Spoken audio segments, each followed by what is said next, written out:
날 씻어정하게 하시네. 내 기쁨 정성을 다하여 찬송합시다. 찬송합시다. 찬송합시다. 내 죄를 씻으신 주님을 찬송합시다. 내 주께 회개한 영혼을 생명수 가운데 젖었네. 의롭고 순전한 주님을 찬송합시다. 찬송합시다. 찬송합시다.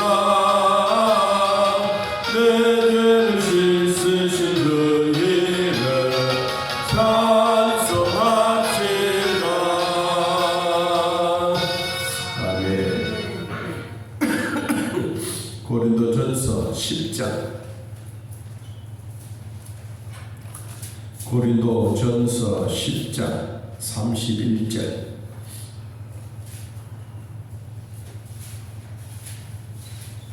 고린도전서 10장 31절에서 33절까지. 자, 찾으시기를 하나님의 말씀을 함께 했습니다. 그런즉 너희가 먹든지 마시든지 무엇을 하든지 다 하나님의 영광을 위하여 하라. 유대인에게나 헬라인에게나 하나님의 교회에나 거치는 자가 되지 말고 나와 같이 모든 일에 모든 사람을 기쁘게 하여 자신의 유익을 구하지 아니하고 많은 사람의 유익을 구하여 그들로 구원을 받게 하라. 아멘. 우리 웨스트민스터라고 하는 이 신앙 고백서는 이 장로 교회만 아니라 전 세계가 이런 신앙 고백을 하고 있습니다. 오늘 제1문에는 사람의 첫째 되는 목적이 무엇입니까? 라고 물었습니다. 그랬더니 거기에 대한 답이 사람의 첫째 되는 목적은 하나님을 영화롭게 하고 그분을 영원토록 즐거워하는 것입니다. 사람이 이 땅에 태어나서 가장 소중한 것, 그냥 밥 먹고 숨 쉬고 사는 것도 중요하지만 우리가 왜 하나님께 영광을 돌려야 되느냐?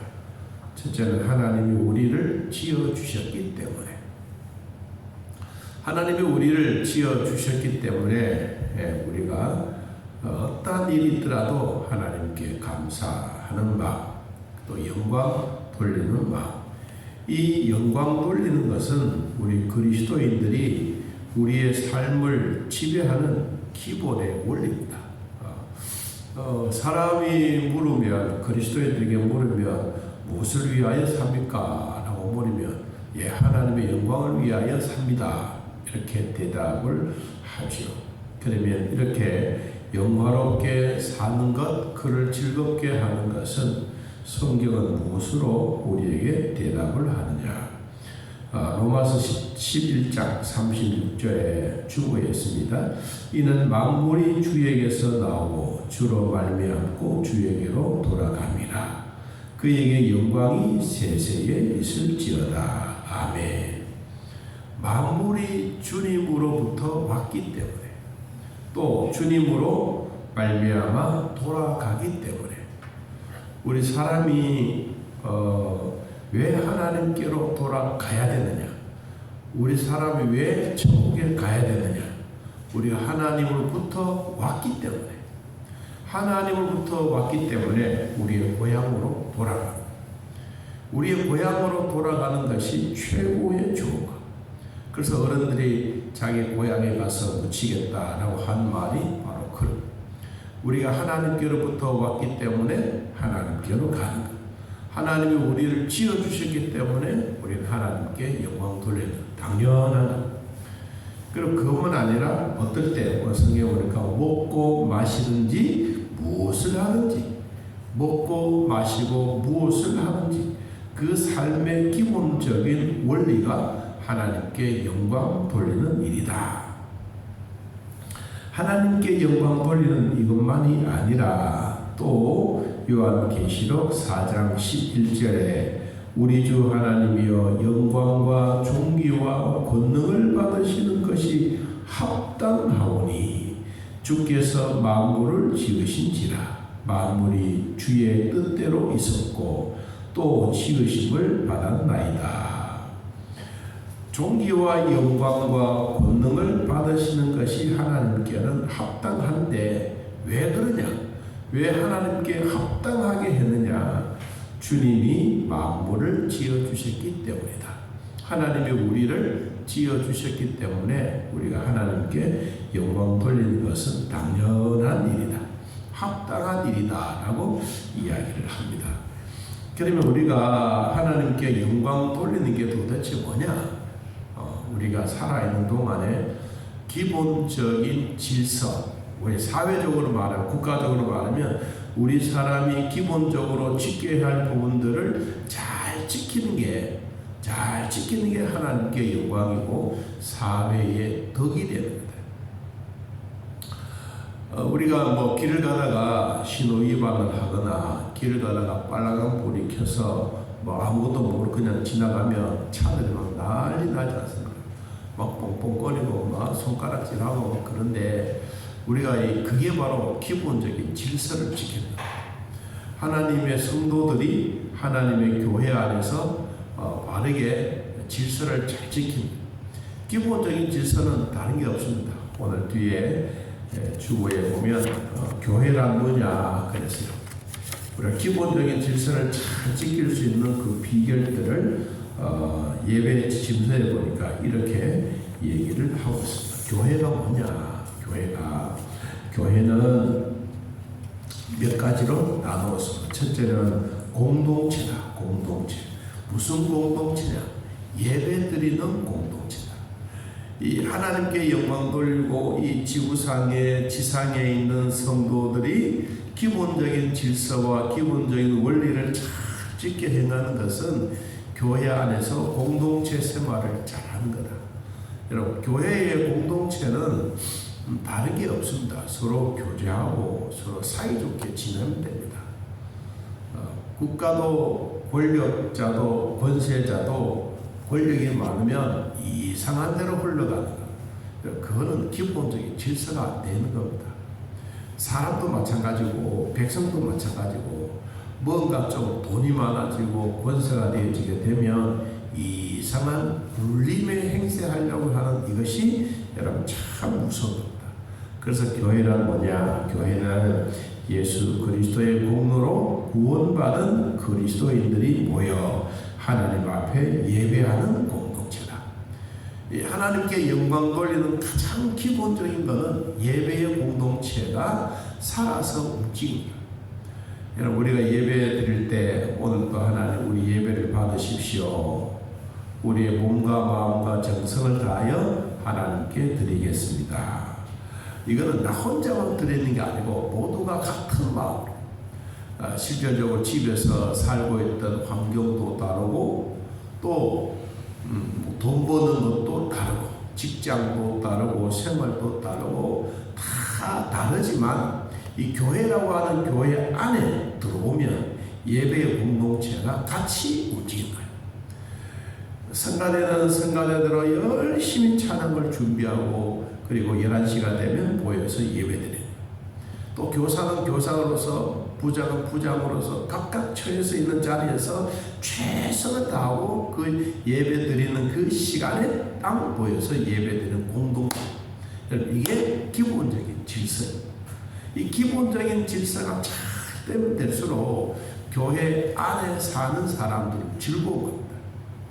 이 즐거움이 바로 뭐냐? 하나님께 영광 돌리는 거다.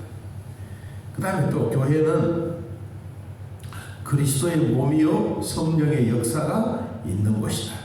교회는 예수 그리스도의 몸으로서 성령의 역사로 말미암아 계속적이다.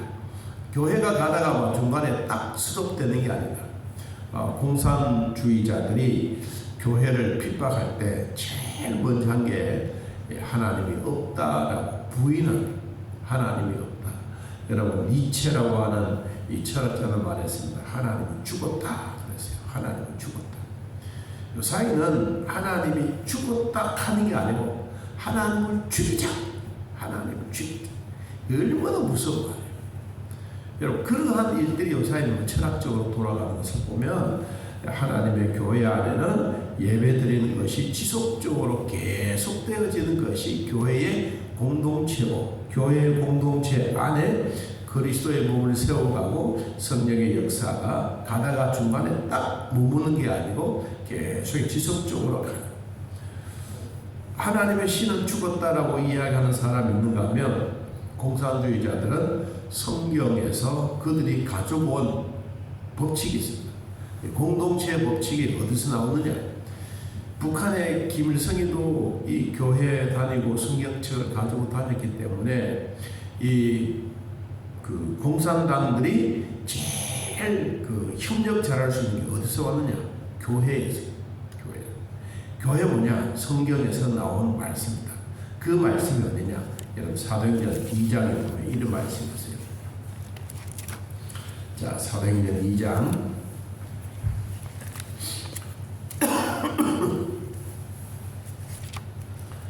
2장 41절 사도행전 2장 41절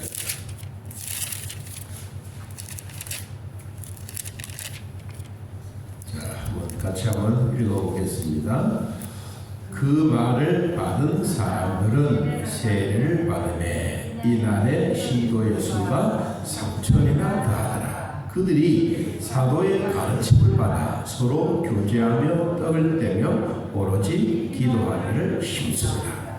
기도하기를 힘쓰고 교회 안에서 가르치고 교제하고 떡을 떼는 이런 사상들이 어디에 준비되냐? 공산주의자들이 이것이 준비된 거예요. 그래서 이 북한은 교회 사상을 가지고는 있는데 하나님 대신에 누가 들어가 있냐? 김일성이요. 여러분 그래서 교회 안에서 참 우리로 말하는 공동체 생활을 참 즐겁게 하고 행복하게 만들고 이런 것이 있어야 하나님 중심으로 우리 기독교나 교회는 하나님 중심으로 이루어져 가지만 북한에는 이런 사상 좋은 것들을 누가 가져가냐? 김일성이가 최고다. 여러분 그래서 그 사상이 그렇게 무섭고 다른 겁니다. 자, 교회가 이러한 원리와 원칙이 있으면 꼭 세 가지는 지키라. 그 세 가지의 통일성이 뭐냐? 첫째는 하나님의 말씀을 정확하게 잘 선포해라. 하나님의 말씀을 잘 선포하는 이것이 우리 교회가 꼭 해야 됩니다. 목사도 하나님의 말씀을 정확하게 바르게 잘 전해야 되지만 성도들도 받을 때 정확하게 잘 받아들여야 됩니다. 아무리 목사가 좋은 말씀을 성경대로 잘 가르쳐도 받아들이는 사람이 삐딱하게 받아들이면 거기에 항상 나쁜 길로 갑니다. 이단자들은 왜 생기느냐? 이단자들은 교회 목사를 제일 먼저 공격합니다. 제일 먼저. 두 번째는 교회 제도를 막 부인하고 교회 제도를 막 공격해옵니다. 그러므로 교회 안에서 가장 소중하고 전통적으로 잘 지켜야 될 부분이 하나님의 말씀을 정확하게 잘 가르치는. 여러분 좋은 교회 목사가 누구냐? 성경 말씀을 바르게 잘 가르치는 사람. 막 돈을 많이 주고 막 사례를 많이 주고 막 당신은 정말로 멋있습니다 이렇게 말해주는 게 아니고 여러분 교회 안에서 가장 정확하게 하나님의 말씀을 바르게 정확하게 잘 해석해서 그 시대마다 우리에게 주시는 말씀을 우리들에게 그대로 전달해 줄 수 있는 목사. 이게 하나님의 말씀을 잘 선포하고 정확하게 선포합니다. 또 하나는 뭐냐니까 하나님의 말씀을 정확하게 잘 선포된 말씀을 성도들이 그 말씀을 그대로 받아들여서 그 말씀에 나오는 힘과 능력을 가지고 살아가요. 이게 교회가 여러분 힘 있는 겁니다. 제일 그 하나님의 말씀을 전하고 말씀대로 잘 살지 못한 사람이 누구냐? 목사일 수도 있습니다. 성도들은 제가 요사이도 열심히 봅니다. 성도들의 신앙생활하는 거, 말씀하는 거 이렇게 한 번씩 들어보면 깜짝깜짝 놀랍니다. 야, 목사보다 신앙생활 더 잘한다. 진짜 더 잘한다. 나는 가르치고 하는 것은 열심히 하지만 내 생활에는 그만큼 못 따라갈 때도 있다. 그래서 성도들은 그걸 지키려고 열심히 노력하고 이런 그런 것을 이렇게 보면 볼수록 참 성도들이 참 고맙다라는 생각이 많이 듭니다. 또 하나, 우리는 좋은 교단에서 하나님의 말씀을 가르치고 배우고 있습니다. 우리 이 땅에 대한민국에 태어난 것 감사하고 우리가 이 교회 신앙생활 할 수 있는 자유민주주의 있는 것 감사하고 만일에 우리가 인도에서 태어났다면 인도의 하나님은 소, 돼지, 염소입니다. 짐승이에요. 그래서 우리는 그걸 섬기지 않잖아요. 우리 자유민주주의지만은 종교의 자유가 있고 종교의 자유가 있는 동안에도 하나님이라고 하는 큰 신에 대한 이 자부심이 우리에게 있는데 우리가 만일에 인도에 태어났으면 그게 하나님. 우리는 거기에 태어나지 아니하고 대한민국에 태어나. 그럼 그 진짜 고맙고 감사합니다. 자, 그 다음에 하나님의 말씀을 정확하게 선포되는 것. 두 번째는 성례를 올바르게 집행합니다. 성례는 세례와 성찬입니다. 세례와 성. 제가 이 거제도에 있을 때 장미 집사님이 되셔가지고 장로님 고시를 보러 갔어요.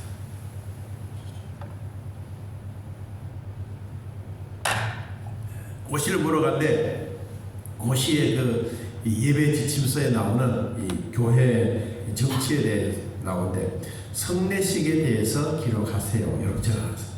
성례식에 대해서 기록. 그럼 뭐 둘러는 거 뭐 하는 거 가르쳐줘도 다 까먹고 세례와 성찬 요거만 딱 찍어놔.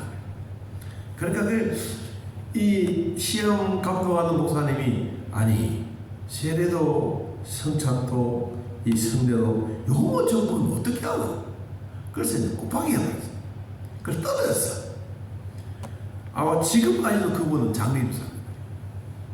그때 한번 요 시험 문제가 좀 잘해서 합격됐으면 아마 장로님이 되셨을 텐데 여러분 세례와 성찬을 올바르게 집행합니다. 집행.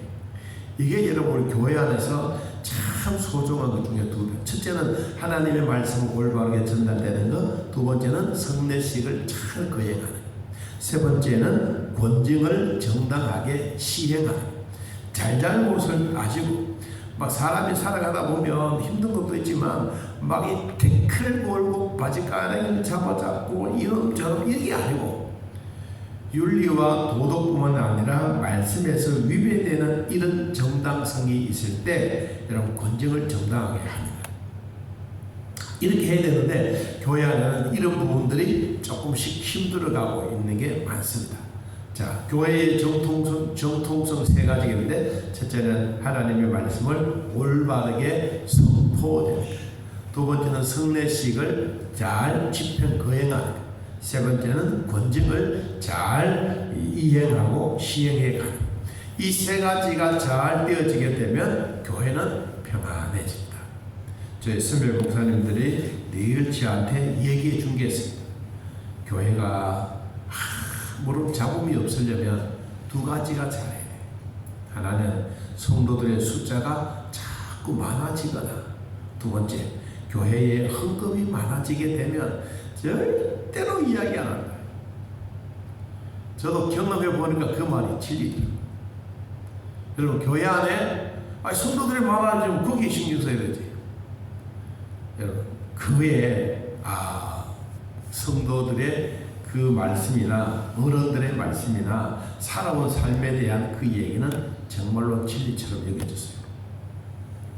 그 다음에 예배가 뭐냐? 그래서 예배는 예배는 예수 그리스도를 믿음으로 구원을 받고 하나님의 자녀가 된 신자들이 하나님의 은혜에 보답하는 대표적인 행위이다. 믿음으로 구원을 받고 하나님의 자녀가 된 성도들이 하나님의 은혜에 보답. 우리가 거울을 이렇게 비추잖아요. 햇빛이 쫙 비치면 햇빛이 거울에 반사돼서 다시 올라가요. 우리가 하나님께 영광 돌린다는 그 말이 뭐냐면 하나님의 은혜가 우리에게 임하면 우리는 이 땅에 있는 동안에 믿음의 거울, 말씀의 거울이 되어서 하나님이 비춰주시는 그 말씀을 가지고 내가 이 땅에 잘 살면서 이 빛을 다시 어디로 보내주느냐? 하나님께로 보내주는 거예요. 여러분, 이게 우리의 삶의 예배입니다. 그래서 이런 예배는 믿음으로 구원받는 사람들이 하나님의 자녀가 되어서 하나님의 은혜를 보답하는 거예요. 이 보답은 그냥 주고받는 것만이 아니고 정성을 다해서 드리는 것. 그 다음에 시간과 공간을 초월하신 하나님은 무소부재하심으로 신자들은 언제 어디서든지 예배할 수 있으나 특별히 성별된 장소에서 예배를 드려라. 특별히 성별된 장소. 우리가 이제 코로나 때문에 지금도 우리는 생방송을 이렇게 하고 있습니다만은 주변에 있는 이제 타 교회나 또 다른 어떤 분들은 이게 참 저도 마음에 부담은 돼요. 이 생방송을 예배를 드리고 있지만 부담되는 게 뭐냐? 그냥 집에 있으면 이렇게 우리처럼 여러분처럼 가만히 앉아서 이렇게 예배만 드리면 참 좋겠지만 하다 보면 뭐 갑자기 뭐 물이 나온다든지 뭐 이상한 왔다 갔다 해야 되고 그래서 어떤 분들이 예배가 뭐 그래 그러면서 이건 없애자. 어떤 사람들은 예배 드리는 것도 아니고 이건 뭐 장을 치는 것도 아니고 무슨 예배가 이러냐 이렇게 얘기하는 분도 계세요. 저는 그런 생각은 없습니다. 자기가 예배를 드리려고 하는 것은 우리는 예배 드리는 마음으로 전달해서 나가는 거예요. 그럼 예배 드리는 자의 태도는 뭐냐? 본인이에요. 본인은 기본적으로 예배 스타일이 되어지게 되면 당연하게 앉아서 정말 교회 안에서 예배 드리는 것처럼 그렇게 예배 드리는 게 정상적이지. 뭐 왔다 갔다 할 수도 있겠죠. 우리도 뭐 예배 드리다가 화장실에 왔다 갔다 할 수도 있잖아요. 그 정도는 되지. 뭐 설거지 하면서 말씀을 들으면서 뭐 밥 먹으면서 뭐 한 이거는 아닙니다. 그래서 우리에게 주어진 어떤 환경 속에서라도 내가 하나님 앞에 예배 드린다고 하는 이 자체는 참으로 귀한 거예요. 저는 아직도 진짜 하고 싶은 게 뭐냐? 내가 예를 들어서 외국 갔어. 외국 가면 주일날 목사 얼굴을 여러분을 보여드리고 싶은 거예요. 그러면 거기서 이제 설교한다. 설교하면 여러분들은 화면을 보고 우리를 막 영상 예배를 드리는 거예요. 그게 참 하고 싶은데 지금도 하고 있어요. 우리 뭐 새벽에 하잖아요. 그런데 이제 멀리 있을 때 이게 이제 정말 잘 되냐? 그게 이제 제 마음에 가는데 어떤 분들은 이게 뭐 우상이니 뭐 이런 얘기하면서 막 그러더라고. 나 속으로 그건 아니다. 당신네들도 한번 해보라고. 해보면서 우리에게 주어진 시간과 예배드리는 스타일을 잘 교육하면 아이고 한 사람 예배드리는 것보다 10사람 예배드리면 낫지. 저는 이렇게 생방송을 예배드리면서 마음의 가정이 뭐냐? 우리 중직자라도 여러분 예배에 다 참여하면 좋겠다. 한 50명만 들어와도 우리 예배의 스타일이 달라질 거예요. 50명. 그리고 우리 어떨 때 많이 들으면 한 20명, 오늘도 이제 한 10몇 명 이렇게 들어온보다는 여러 사람이 들어오셔가지고 같이 예배에 동참하는 거예요. 이게 이제 오늘날 예배 스타일인데 시간과 공간을 초월해서 어느 장소에든지 하나님이 성별된 장소에서 예배 드리는 교회당, 그리고 예배 드리는 여러분 가정, 예배 드리는 직장, 어떨 때는 자기는 예배는 드리고 싶은데 시간이 잘 안 맞아. 그럼 여러분 차를 타고 가면서도 예배를 드리잖아요. 저는 어떤 분들 그런 얘기 하더라고요. 목사님, 나는 새벽 기도 시간에 나오지는 못하지만 새벽 기도 시간에 나는 출근을 해야 돼요. 출근하면서 차에서 예배 드려요. 찬송도 같이 부르고 뭐 설교 말씀 듣고 여러분 그렇게 예배합니다. 그래요. 여러분 그런 스타일이 우리들에게 이제 오늘날 많이 이루어졌는데 그게 바로 뭐냐면 특별히 성별된 장소. 그 다음에 주님의 부활하신 주의 날에 함께 모여 공동으로 예배 드리는 것이 마땅하다. 교회 안에 모여서 예배 드리는 것이 마땅하다. 자, 예배의 본질은 두 가지입니다. 예배의 본질은 하나님의 언약의 백성들이 하나님 앞에 예배 드리는 본질은 두 가지인데, 하나는 하나님으로부터 오는 복이 있고 우리가 하나님 앞에 드리는 게 있습니다.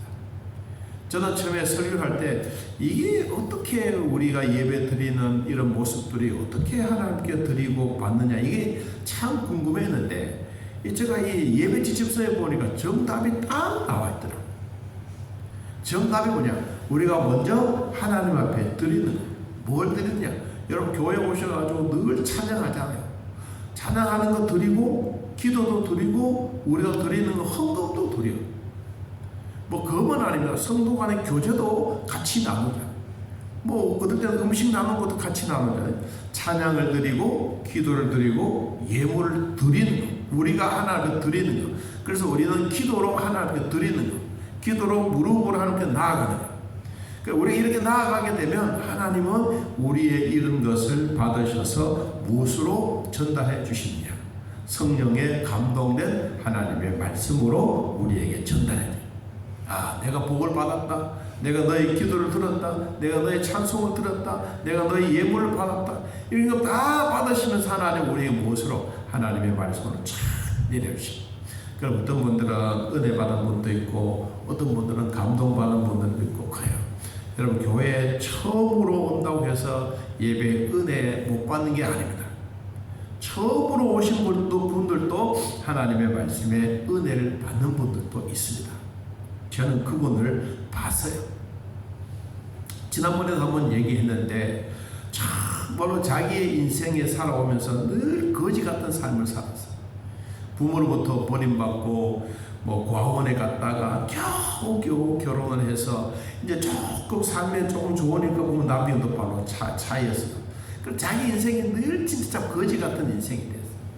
근데 교회 와서 전도에 오신 그분 옆에서 보니까 진짜 행복해 보이는 거예요. 자기 옆에서 보니까 찬송 부르는 것도 기쁨으로 드리고, 기도하는 것도 막 간절하게 마음을 하고, 이런 거 다 볼 때마다 본인은 그렇지 못했어요.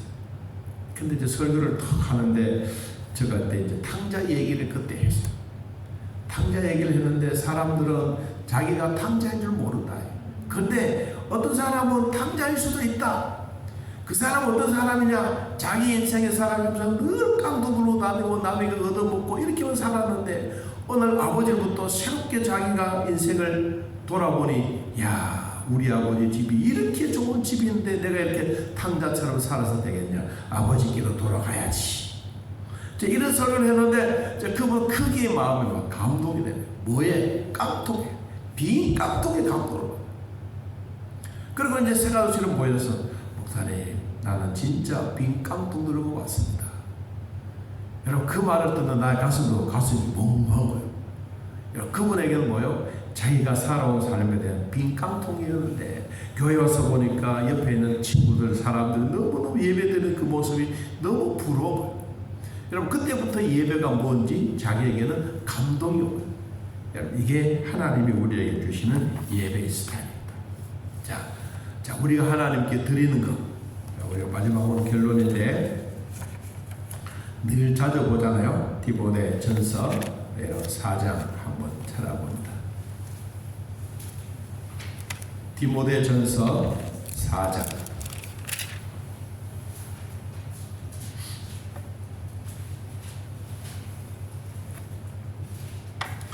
디모데전서 4장 5절. 이번 오는 지나간 주일 어제 예배 때 이 기도 제목을 내신 분이 계셔서 이 기도를 우리 같이 드렸습니다. 자, 5절 읽어봅니다. 하나님의 말씀과 기도로 거룩하여 지니라. 자, 우리가 기도로 무릎으로 하나님께 나아가면 하나님은 말씀으로 우리에게 찾아오셔서 우리가 우리의 가정도, 우리의 직장도, 우리의 일터도 뭐가 되느냐? 거룩함으로 변화된다. 자, 오늘 하나님 앞에 예배드리고 또 하나님 앞에 감사하고, 우리가 사람이 지혜된 목적이 무엇이냐라고 묻는다면 하나님을 영원롭게 하고 그를 영원토록 즐겁게 하는, 그 일은 하나님이 나를 만들어 주셨기 때문에 내가 하나님부터 받은 은혜를 하나님께 드리는 것. 이것을 잘 드리면 하나님은 나에게 무엇으로? 하나님의 말씀으로 찾아오셔서 말씀에 복을 주십니다. 여러분, 이 복을 우리 모두가 한 해 동안 잘 받아 누리시기를 예수님의 이름으로 축복합니다.